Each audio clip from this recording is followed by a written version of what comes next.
What is up, Rad Potential YouTube? I'm Mr. Rad, and welcome to today's video. This is my barn find, or at least I found it in my own barn, 1974 Mazda rotary engine pickup truck. And I've always wanted to make this truck into something, as right now it kind of doesn't really serve a purpose in my fleet of vehicles. It's a nice little run around towner, but moving north I have to deal with snow, and this doesn't, it doesn't go more than 2 feet in the snow, basically. It's rear-wheel drive only. So I want to make this truck four-wheel drive. And in order to do that, we're going to need to go find a vehicle that's four-wheel drive so that we can see if we can take all the four-wheel drive from that vehicle and put it under my 1974 Mazda rotary engine pickup truck. So let's go find a Jeep. Not far from where my rotary truck is sitting is a 1983 CJ7 Jeep. And this, I've had this one for a very long time. It should run when we get this thing unearthed from here. And we want to take this for a little bit of an adventure and see if the capabilities of this will be good under the rotary truck. So this thing's been sitting here for a while. The satisfactory breaking of all the ice, just for you guys. That was uneventful. Here, we can do it on the roll cage. Oh yeah. So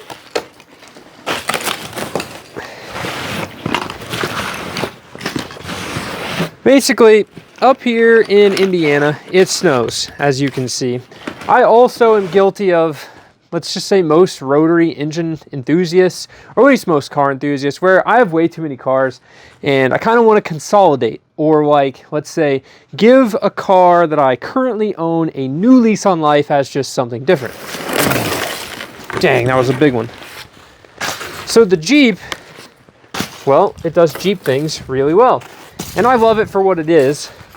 But it's really not like it used to be. A good street legal. I drove it all the time around town. When I was down in Nashville, I drove this to work pretty much all summer, like on the interstate and everything. And it does really well. And if you think about a rotary truck in the sense of, like, I'm not trying to build some Alan Jackson Summertime Blues mud machine here. Like, we just want a four-wheel drive, good stance rotary truck. So up here in Indiana, these Jeeps are in abundance. So we're gonna figure out if I can use Jeep parts under that rotary truck and rescue my Jeep all at the same time. Because this thing, it's a good old Jeep. We need to use it. Heck yeah. 2JZ engine. It's an inline six. Tell us, rotary guys, all inline sixes are 2JZs. So this right here is a 4.2 liter inline six. It's got a carburetor. It's also 10, 12 degrees outside.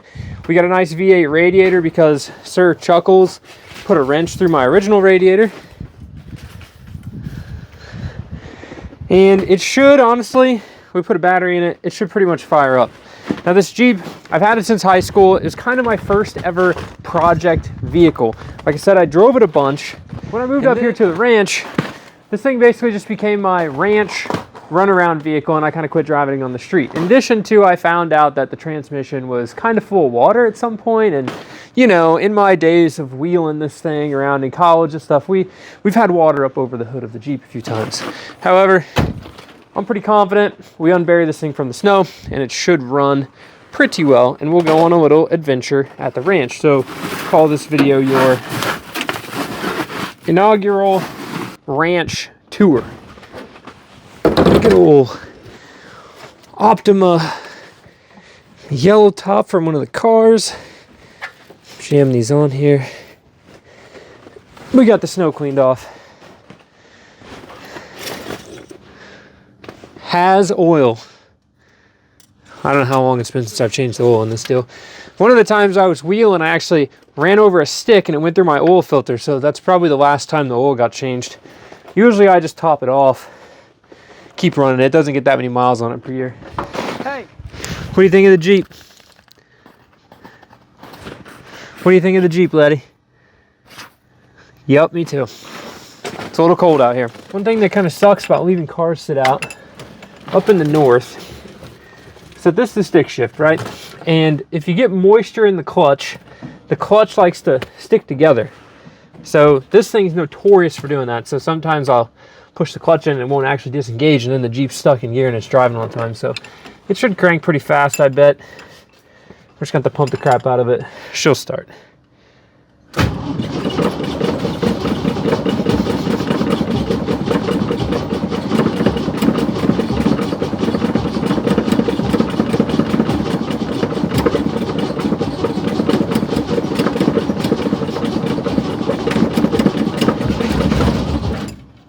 Whew.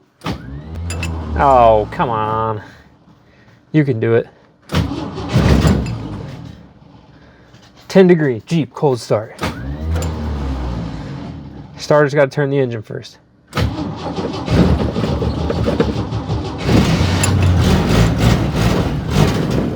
Oh, oh.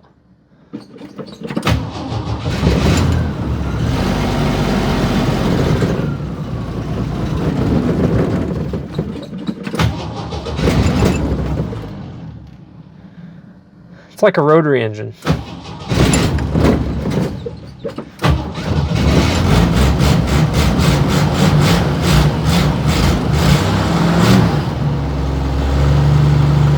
Like a sewing machine. Down my wet butt problem. Oh yeah. Look out, dog. It's been too long.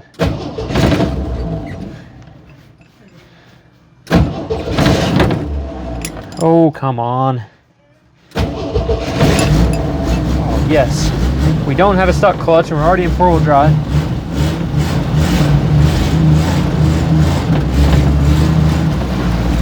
Oh, yeah. Come on, baby. Let's get going. Oh, Jesus.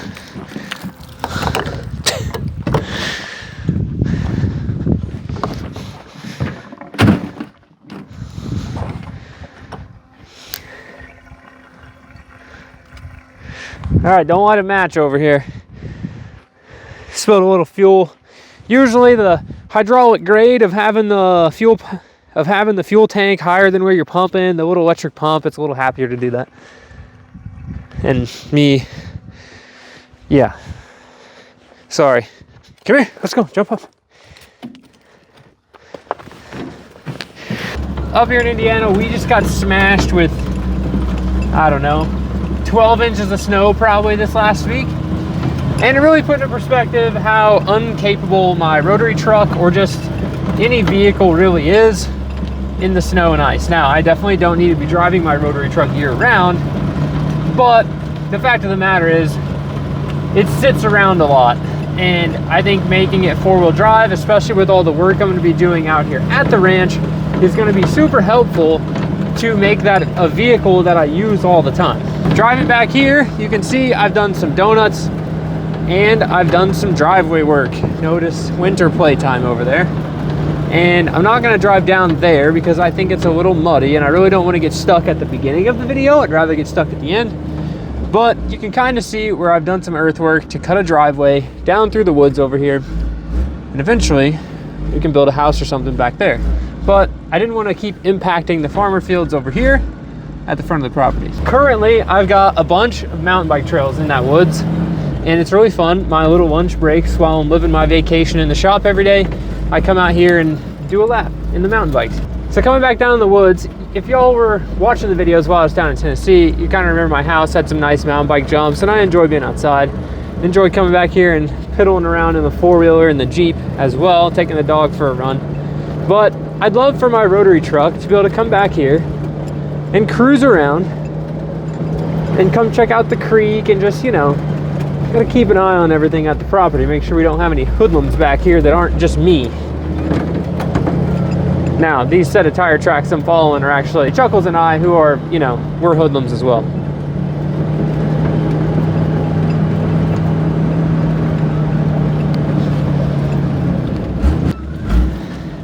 It's coming down into the creek. It's never a super deep, crazy mud hole creek, so, you know, the rotary truck doesn't need snorkels, it doesn't need 37s, it doesn't need a crazy 4-link.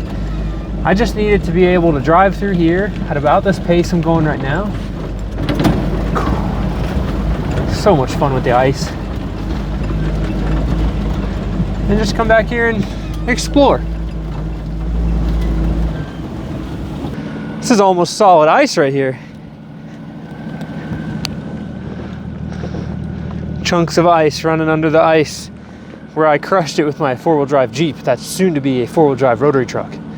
So ultimately, the only tricky part of this creek is back here. And I'm not too sure we'll actually be able to make it even today with the ice and stuff. We're gonna give it a shot. We're locked into four-wheel drive and I got a full roll cage in this deal. So unless I slide off this hill right here, which I didn't, we should be able to make it through here. All right, well, it's a good thing I came up here and investigated because, oh yeah, Laddie, don't fall in the water, please. This looks like solid ice, which I'm not worried about the ice. The Jeep will crush through it. I've got another trail that exits down there. There's some rocks, you know. Might run the risk of banging up my rotary truck on the side, but I don't think, you know, we won't have it low enough, I don't think. We'll keep it high enough that, just like the Jeep, we can crawl through here, which is about the extent of my wheeling. But there's a log right here in the middle. Now, I'm not generally that worried about this section in the Jeep, so we're gonna try it. We are committed now. It's a nice, good pace. Should be able to wheel right through here. Come on.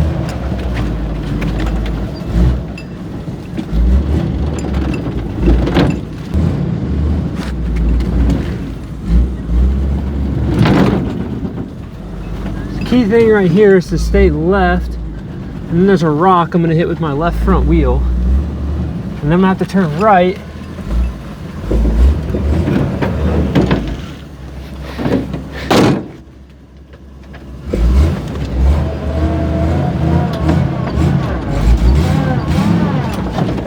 So the trick with wheeling on open diffs is you left foot brake, and that locks all the wheels together so you get real four-wheel drive, because I just have open diffs on this deal. I really think that getting over this next section, because of that log, is going to be a pain in my butt. Clear the wheel. That log will probably move when I hit it, and ideally, because I don't think I'm gonna make it out of here in reverse, so we're just gonna have to kind of get jiggy with it here.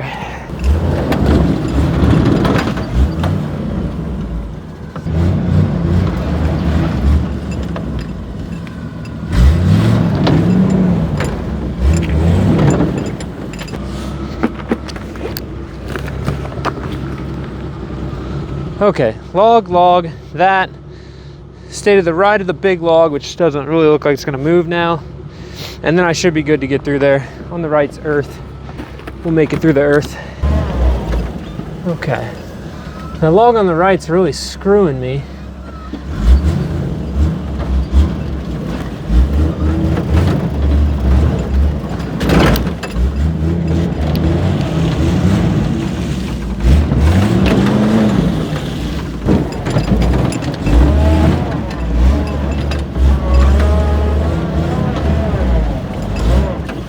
Okay, reassess the situation here. I need to go that way.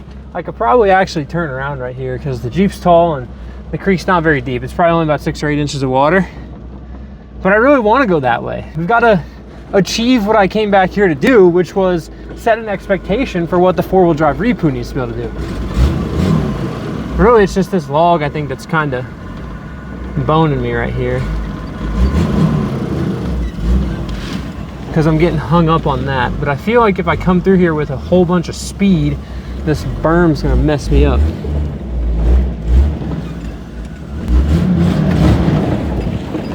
Yeah, that's right into the big log.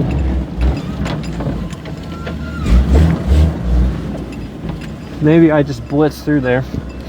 All right, hold on, guys.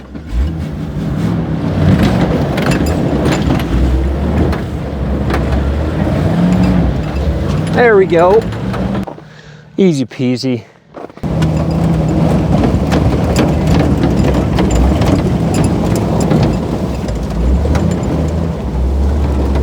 The ice actually makes that kind of treacherous just to drive through like the shallow portion of the creek right there. All right, this part's fun too, but should be pretty easy. Oh yeah, let her fly. Come on, Letty.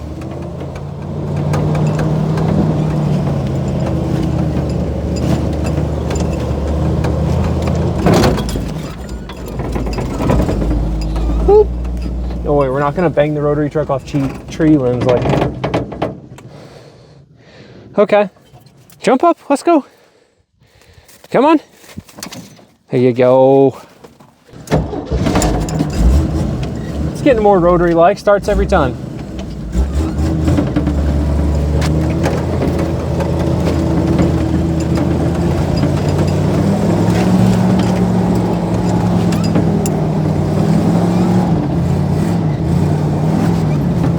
Good old left foot brake action.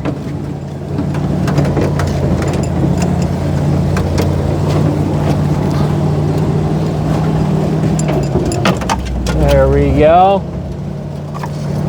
Right back to the shop, easy peasy. So we got the Jeep and the rotary truck up here in the shop, and this is where proof of concept ideas start to happen. So I need to decide, am I going to be body swapping a rotary truck onto a Jeep frame, right? Or are we going to be taking Jeep springs and axles and all that stuff and putting it under a rotary truck frame?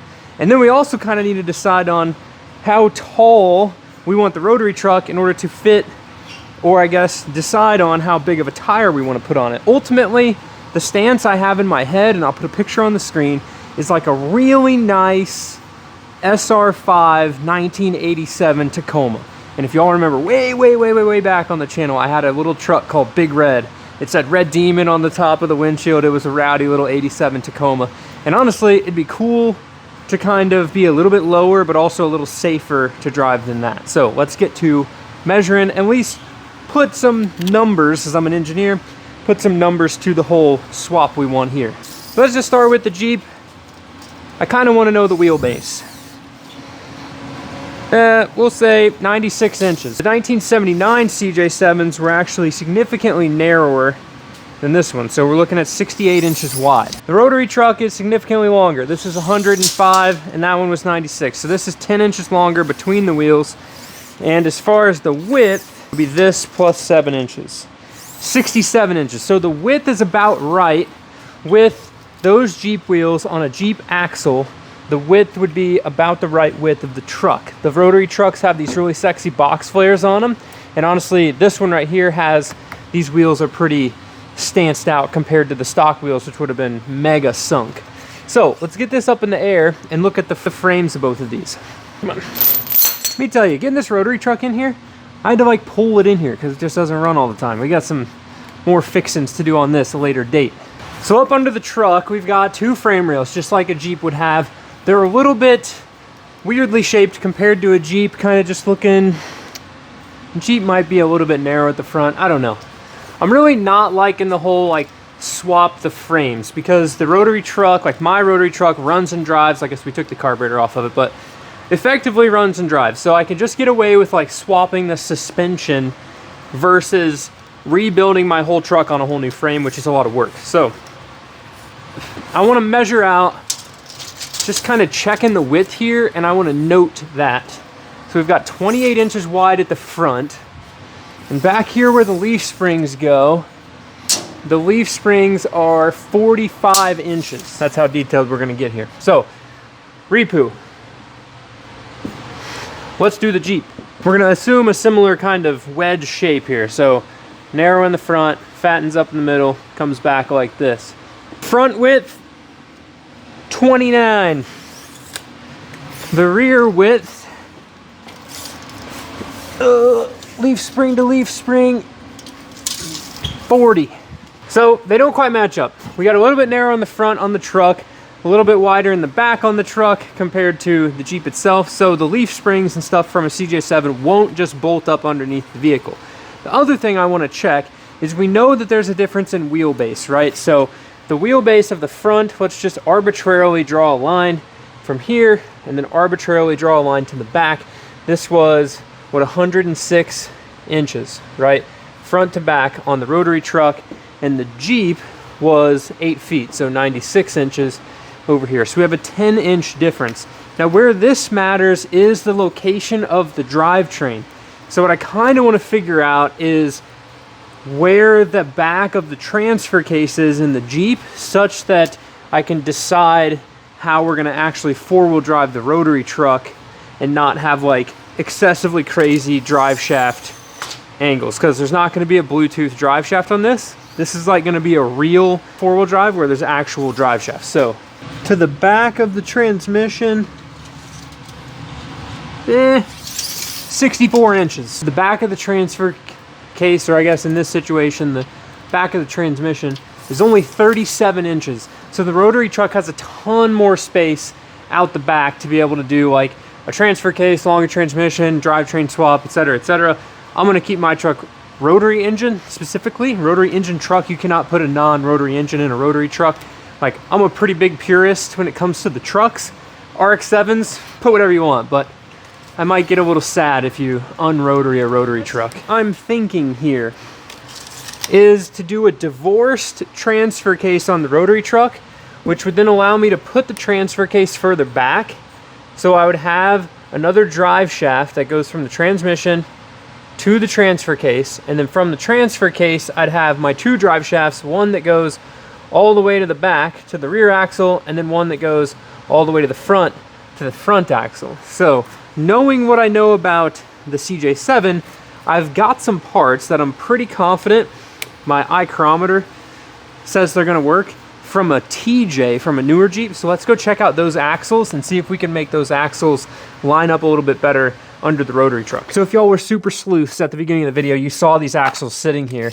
And I've kind of done a little bit of some preemptive measuring, but I wanted to show you guys the process of ultimately how I ended up finding these. Now, these were a super good deal. These came out of a 140,000 mile TJ. Local guy was pulling his Jeep apart to do an axle upgrade, dropped the whole setup out of here, and I got these for a steal.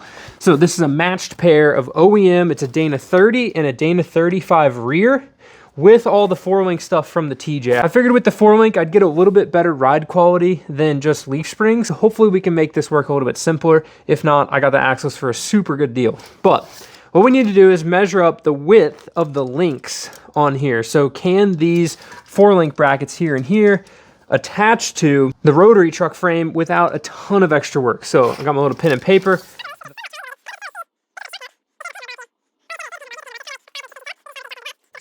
So that's going to help me locate where the link brackets need to be on the frame if this setup's going to work, or if I need to get like, or build custom links and go to different lengths, and I can change the geometry a little bit. From the center of the axle, because we do want, you know, the wheels to fit in the wheel wells.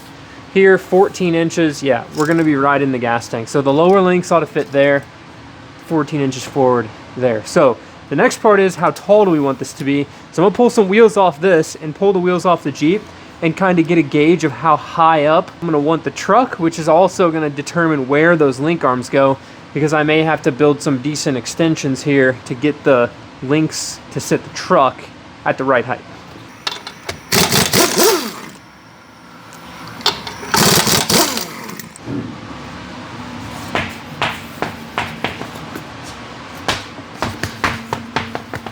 We need it about that tall. Lifted rotary truck, Sasquatch.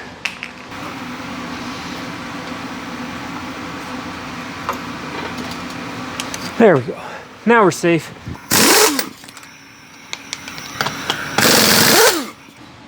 I'm not really feeling like running 33s on my rotary truck because 33s are awfully big. That, and I just don't know that I need that big of a tire. Maybe I need that big of a tire to make it through my creek down there, but I was thinking more like 29s or 31s. And ultimately letting the 4-wheel drive do the talking versus the massive meaty tires do the talking. So let's lower this down and find us a proper ride height for the truck. This is like full on 80s lifted truck status right now, especially with the wagon wheels. Which I love wagon wheels, guys. They look so good on the rotary trucks. Okay. So let's see. I'm thinking honestly about like that.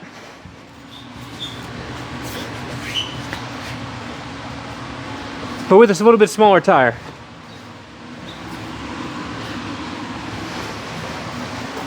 Now I gotta stand back and just look at it. Oh yeah. That would be proper. That would be sick. Look at that. So like, it's not too tall, I don't think. I don't know, comment below. Comment below if you think I'm an idiot for trying to lift my rotary truck. Not this particular truck, this is Charles's truck. I would never mess up Charles's truck, but it's the one that was the easiest to, obviously mine's buried over there, so mine is way less red and more wide, and it was green originally and has a blue fender, and it's a whole, I love my rotary truck so much, but I just, you know, I've been feeling this longing for something more. I was gonna make it a drag racing truck and like put big tires on it and try to do drag and drive stuff with it, but then again, like, y'all seen how tall I am. I'm 6'4". I don't just fit in the rotary truck to drive it like super long distances. So 4-wheel drive it is, was my thought. But you know, tell me in the comments. Am I dumb for lifting my truck? Or would that just be sick? That's gonna be sick. So what I'm imagining is like, looking under here, you know, that where the wheel is now the new axle center line. So everything is much lower. Obviously people lift the crap out of Jeeps, and it seems to do okay with Jeeps being much higher than this. But I think my next step is I need to go find a TJ that maybe has like a 2.5-inch lift on it and measure the angles of all those suspension links so that I can see about where I need that axle to sit to recreate the factory TJ geometry. One thing that I just don't like doing is if I go off and custom engineer some geometry for my truck, then the truck doesn't drive right, and then I complain forever. Whereas Jeep, Chrysler, AMC, whoever it was, spent millions of dollars perfecting, or at least getting a really good driveline geometry, so why should I not just copy what they did? I think that's the most, like, for me, being a backyard guy and wanting it to be safe and comfortable, I think that's the most wise decision I could make, is not reinvent the wheel. But like, that's not that big. I can just see it in my head, guys.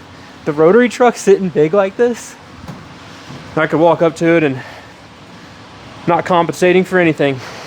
That was always my excuse. I always had little trucks. But now I'll have a big little truck. So does that mean we have a big little... Anyways, pretty stoked with what this is gonna look like, guys. I think the wagon wheels on it, like, man, that's just gonna be a vibe. Oh, I just can't get over it. So I think this is a go. Divorce transfer case mounted up behind the cab, so under the bed. Gas tank's kind of got to move to fit the transfer case. A short drive shaft from the transmission to the transfer case, and then from there we go out. We know that the Jeep, with its transmission, transfer case, and everything, has a much shorter rear drive shaft than the truck, you know, is longer than the Jeep by a bunch. That gives us all that space. So I think that's the move. We got to have a rotary, half Bridgeport, my rotary truck, which is sick. Drivetrain, the whole deal stays the same, and we just put the axles under it. Unbolt the suspension. Don't worry, I won't like cut the truck up. We'll just modify the truck that you can cut my modifications off, and we should be good to go. I guess the last thing to think about is the steering. I've got the drag link from that. I guess I could just get a Jeep steering box and do it. Jeeps are front steer, rotary trucks rear steer, column steering, power steering unit from an FCRX7, from like an SE model with no AC, would have a power steering only bracket. I could probably find that pump, or just snag an FD pump. I have to figure out what mounts that engine. Anyways, there's a whole bunch more stuff to figure out. So drop in the comments below. Should I 4-wheel drive swap my truck? Is it going to ruin it? Because that's the ultimate question. I personally don't think so. I think that a rotary truck about this tall is gonna look sick. It's more proportional to my personal size. So I'm into it. I think this is the move. I gotta find a transfer case, which is easy. There's tons of divorce transfer case options. And then we'll have, you know, be coming for Rob Dahm with another 4-wheel drive rotary. However, I would get smoked by the all-wheel drive 4-rotor. So Let me know. What do you think? Because I think this is the move. So with that, thank you guys so much for watching. Live a life you don't need a vacation from. And I will see you guys in the next one. Keep it rad. Dudes, it never really sat in my head, the perspective. I'm usually pretty good at envisioning exactly what the truck's gonna look like. But you imagine I roll up to Deal's Gap looking like that. Gosh, the 33s look really good at this height. Let me just lower it just a little bit. I always said I wanted the height of my truck to be like at my head height. Let's go down like 2 inches or so. Mainly when I stopped at that height, I was this is like the end of the end. I was really looking at how I'm gonna fit that front diff under the K member in the front so I don't have to like do weird stuff with the suspension. Woo! Guys, this thing is gonna look so good. Oh my gosh. What have I done? This is gonna be tough. I'm talking steelies just like that. White wheels on my red truck. Some MTs or maybe just some ATs. Oh yeah. This shouldn't be at the beginning of the video. It's at the end. This is gonna be sick. All right. Peace, guys. We'll go say hi to the dog. She's been running around in this video anyways, but she's over here hanging out by the heater. What do you think, laddie? 4-wheel drive rotary truck? You're tired from the snow? Oh yeah. All right. Peace, guys. Thanks for watching.